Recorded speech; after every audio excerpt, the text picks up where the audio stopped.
Hello, hello, hello, and welcome back to Shiksha DaCosta. Today we're going to review our unit on graphs of quadratic relations. In this unit, overall, we learned to determine what are the basic properties of quadratic relations. And we did that by collecting data, graphing it, and drawing a curve of best fit. And we determined that that would create something called a parabola. The shape of that graph is a very special curve called a parabola. And any quadratic relation is going to create that parabola. We looked at the key features of those, and we'll look through those again very briefly today. And we were able to compare that to an exponential graph, 2 to the power of x. And in doing so, we determined what a negative exponent is and what does an exponent of 0 mean. After that, we looked at how to transform the graph of y equals x squared, which is the most basic parabola you can make, into a much more complicated one, the equation of which we call vertex form. And you are successful at that if you were able to identify the effect of all of the different transformations on y equals x squared by changing these three numbers right here, a, h, and k. And by doing so, hopefully you were able to now sketch the graph of a parabola in vertex form, as well as determine the equation of a given graph and write that down when in vertex form. We started off by looking back to linear relationships, y equals mx plus b. They always increase at a steady rate or decrease at a steady rate, but not everything in the world is linear, of course. Sometimes if one of the quantities that you're measuring and comparing to the other one, if one of them increases, the other one doesn't increase by the same amount, but it can even increase by a larger and larger amount. And there are many, many such relations that do so. One of these is called a quadratic relation. And the graph of that sort of looks like this. It involves a x squared term somewhere in its equation, and that's the reason we call it quadratic, because the Latin word for square is quadratum. Now, we realize hopefully throughout this unit that working with quadratics requires quite a bit of algebra skills, so we'll make sure that we have those nice and sharp. One thing we learned is that the graph always creates this very special type of curve called a parabola.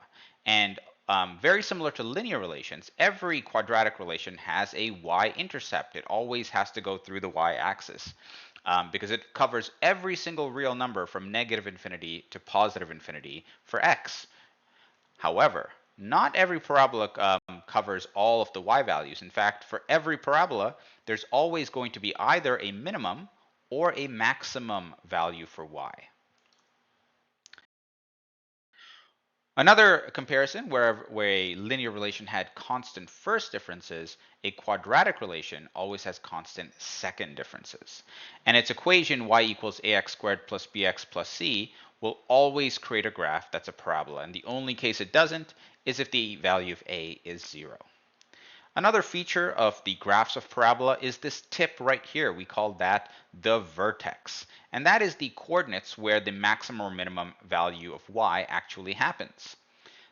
The x-coordinate is also the axis of symmetry. That is an imaginary line that divides the parabola into two perfectly mirror-imaged pieces. And so every point on the left side of the parabola has, if you go to the right by the same amount, you will find another point there with the exact same y value. And the equation of that line, because it goes through the vertex, is we write it as x equals, because it's a vertical line, h, where h is the x-coordinate of that point right there, the vertex. We compared, well, what if we switch the two of these from x squared to 2 to the power of x, and we realized that those two graphs look very, very different. We looked at negative x squared as well, and we realized that, well, if the value of a is greater than 0, if it's positive, the parabola is feeling positive and therefore looks like this. It opens upwards. How cute. And if it's feeling negative, if a is below 0, the parabola actually opens downwards, and when you're feeling negative, you make this with your face. We also examined, in this lesson, we examined 0 and negative exponents and how to turn those into positive exponents, or in the case of 0, anything to the power of 0 is always equal to 1. Then we started looking at, okay, well, if this is the basic quadratic y equals x squared, what if I change this somehow? What if I add, subtract, multiply, or divide some numbers into here? And we realized that if you take x squared and you multiply it by some number, that number will either vertically stretch or compress the parabola by a factor of whatever it is. If that number is greater than 1, remember when you multiply a number by something bigger than 1, that number always becomes bigger. And so when a is greater than 1, the graph of the parabola gets stretched vertically. If it's less than -1, well, it still gets stretched vertically, but it gets reflected across the x-axis. From the positive sides, it gets flipped over into the negatives. And now if it's between 0 and 1, if it's a very small positive number, then the parabola actually gets compressed vertically. All the y values, so y equals x squared, which means if we're multiplying x squared by something, all of these y values are actually going to be multiplied by a number between 0 and 1, so they'll actually get closer and closer to 0. That is a vertical compression. And when it's between 0 and -1, that same thing will happen, except it will also be multiplied by a negative, so it'll be reflected across the x-axis. After that, we examined these two values, h and k, and we did a little investigation into this, and hopefully you saw that this graph is exactly the same as this graph. It's congruent. The shape has not changed at all. It has just been translated to the right if h is greater than 0, and to the left if h is less than 0. So if it's a positive number over here, or if you see x minus 3, then h is actually a positive 3, and that would move it to the right. If you see x plus 3, then h is actually -3, and it goes to the left. We also looked at this value at the end. If you square it, x minus h, and then you add a number or subtract a number, well, that's going to translate the quadratic up or down. Up if k is a positive number, and down if k is less than 0, if it's negative. Finally, we looked at how do we actually graph these quadratics? Well, if we're given a quadratic in vertex form, all we have to do is start with our basic quadratic y equals x squared, and then follow the order of operations to move every single point on the primary basic parent quadratic to its new location.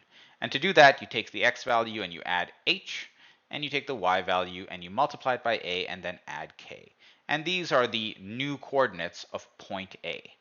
And if you have the main points of the quadratic y equals x squared, and for those you just need the x values from -3 to 3, all the whole numbers, and then to find y you just square them. If you want to actually find the equation of a quadratic and you're given a lot of the values, you only really need two points. One of them must be the vertex because that'll give you h and k. And the other one can be any other point on the quadratic x and y, because this is vertex form of a quadratic, and it's got 5 unknown variables. If you know 4 of these, you can always isolate for the one unknown variable. And to give you an idea of all of the things we've covered in this unit, let's take a look at an example. The population of animals in a particular area is recorded during the year, and this table here shows the population of animals in the area at all sorts of different temperatures, and we're measuring this in degrees Celsius. At what temperatures do you think there might be no animals in the area? Well, if we are putting this on a graph, the first thing I would do is take this table and see what that data looks like graphically. So on the x-axis, I'm going to put temperature because it seems like the animals are going to show up or not depending on how warm or cold it is. So temperature is the independent variable, and the animal population depends on what the temperature is. So to start off, I know my x-axis should probably start at, it could start at 0, or it could certainly go less than that. And then the data that I've got here collected, I want to make sure all of these data points can actually fit on my graph. So I need to go as high as about 9 or 10. And let me see here, 1, 2, 3, 4, 5, 6, 7, 8, 9. So I'll write 9 here, and then I can easily spread those other values out. For my y-axis, I need to go as high as maybe a little bit higher than 240, maybe 250. So I will put that at 50, 100, 150, 200, and 250. So I'll invite you to pause the video here. Use this chart and this table to plot out all of the data that you see here, and then see if you can use that data to figure out what is the temperature that would create, or under what conditions would there be no animals in the area at all. Well, let's start by plotting the data. Okay, so over here we've got 0 and 160, 1 and 193, 2 and 222 would be about there. That's 225, halfway between. 232 is just a little bit higher. 242 is a little bit higher than that. 238, oh, now it's a little bit lower. 218 is probably going to end up being somewhere around there. 193 is below 200. 159 is just above 150, and 116 is probably going to be somewhere around here. Hey, look at that. That's a nice curve, which I can connect with a smooth parabola. And in fact, I'll do just that. So I'll connect these points with a smooth curve, just like that. And this parabola, I can come up with its equation if I just know 2 points. One of them needs to be the vertex, and I can estimate that is around here, so around like 4 and 250. And the other one is any other point. And I'm going to choose this point right here, because actually using my table, which I don't have on screen right now, but that table told me the exact coordinates of this point at 9 and 116. I guess I did know the exact coordinates of this point too, but in drawing my curve, I think I want to estimate it using the drawn curve instead. I guess you could have chosen the exact coordinates here as well, and it wouldn't have made too much of a difference. Remember that this one here is just an estimate, and my curve of best fit is also just sort of sketched by hand. So our equation won't be exactly perfect. We can use it to estimate when the animals will leave the area, but it won't necessarily be exact. To come up with the equation, or to find out when the animal population is 0, I do need an equation. And to come up with that, I have a graph of a parabola, and I have vertex form in its sort of parent form, and I need to find out A, H, and K. So if you weren't able to get this far, I'll invite you now to pause the video and see if you can come up with the equation of this parabola, and then use it to find out when is the animal population equal to 0.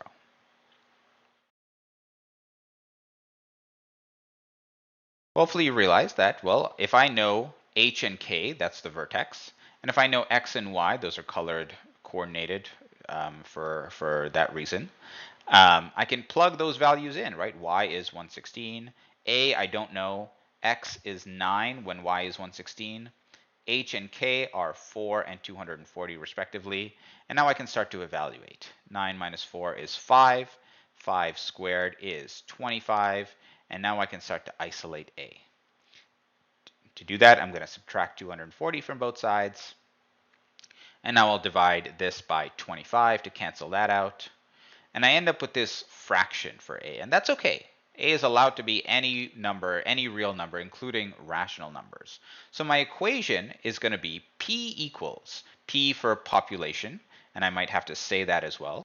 Let P represent the animal population, which is equal to negative 124 over 25 times T, where T is the temperature in degrees Celsius, minus 4 squared plus 240.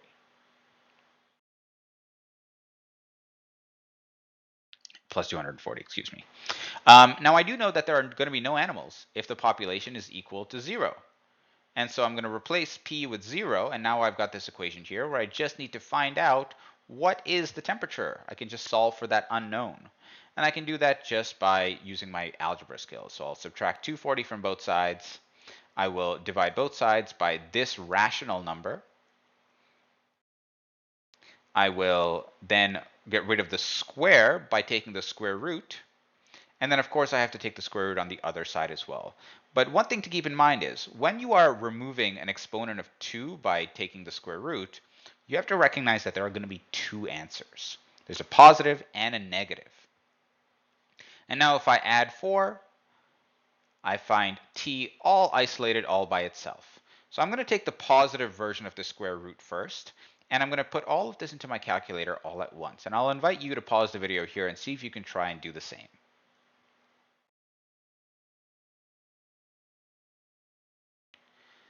Well, if you do so, you should get an answer that's approximately equal to 10.956.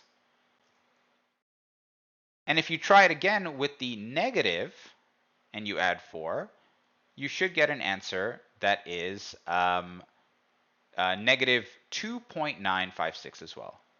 And so there would actually be no animals if the temperature was around 11 degrees Celsius or if it was around negative 3 degrees Celsius. And this is one situation where we might use a quadratic relationship to extrapolate and find out information that we otherwise would not know. If you like this video, please like, rate, subscribe, and join our mailing list. And you can find this lesson as well as practice questions, solutions, handouts, and more on our storefront. Thanks and have a great day.